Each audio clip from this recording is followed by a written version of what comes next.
Hello, this is my top 10 best movies I've seen this year.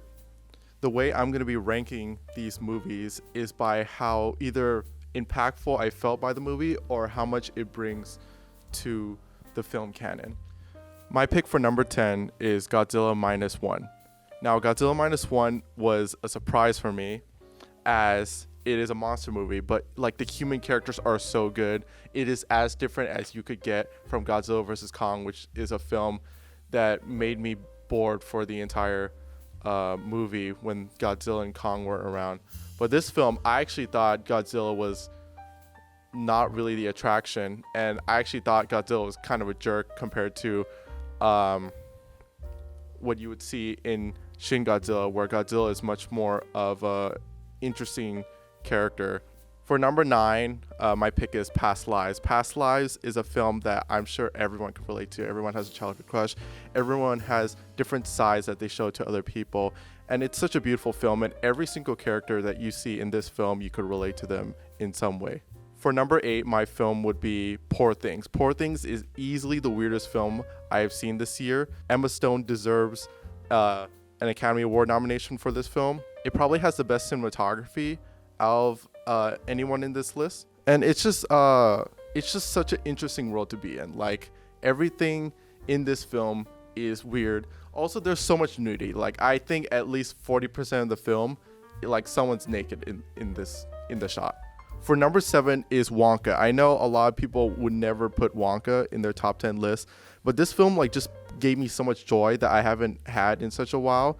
Like, you could have films that make you happy, but Wonka is a film that like just made me smile the entire time. And especially as a kid who grew up watching Willy Wonka and the Chocolate Factory and Charlie and the Chocolate Factory, I really enjoyed this film. And I think this is a great film to take your kids, even adults. Like, I think it's these past few years have been like hard for all of us, and I'm sure Wonka will give you a happier time. Number 6 is Ironclaw. Ironclaw, I would say, is almost the exact opposite of Wonka. Ironclaw is a film that will like stay with you for a long time because of how tragic the story subject is.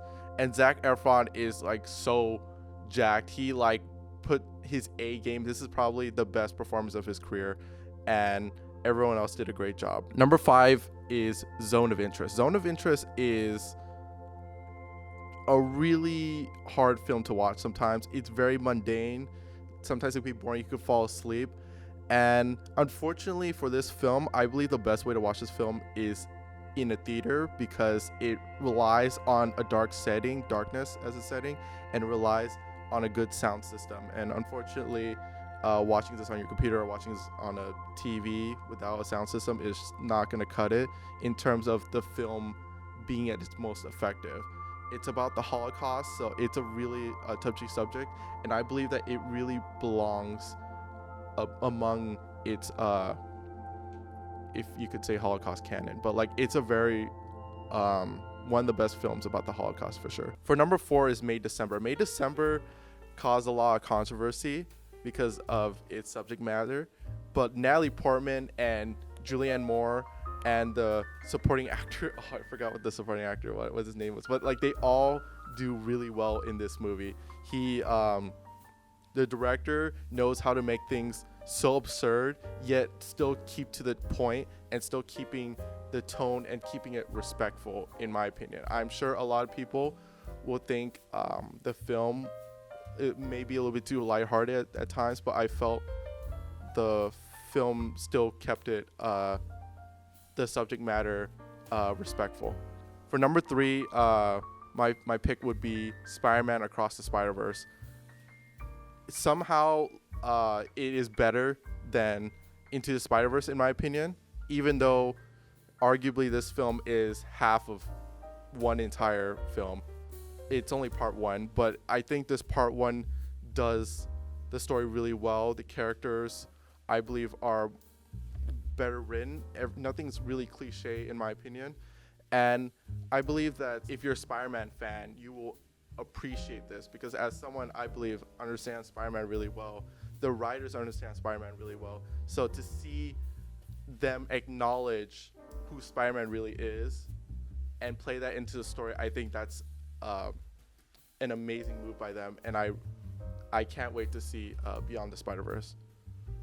For number 2, my film would be Killers of the Flower Moon. Killers of the Flower Moon is a film by Martin Scorsese. It's a 3.5-hour film about the Osage murders, and it's also really tragic. It plays it with its subject matter really well. Leonardo DiCaprio is great. Robert De Niro is great. Lily Gladstone is probably the best actor in this whole movie. She carries it, and her performance, like, she just doesn't really talk too much, but like the faces she makes, the subtlety she does is next to none. I think maybe she's probably my pick to win Best Actress. I think this is a really good film. I just thought the film was a little bit too long, like a little bit unnecessary, but overall it's a really great film.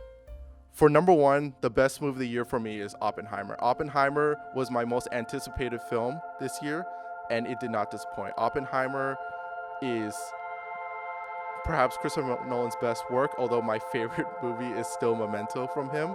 And to me, Oppenheimer is what makes Christopher Nolan, not just because Christopher Nolan was already the best director of our generation, but I believe that he's now one of the best of all time. He's among Kurosawa, Kubrick, Tarkovsky, Tarantino, Scorsese. Like, now he is among the best of the best, and Oppenheimer really proves that.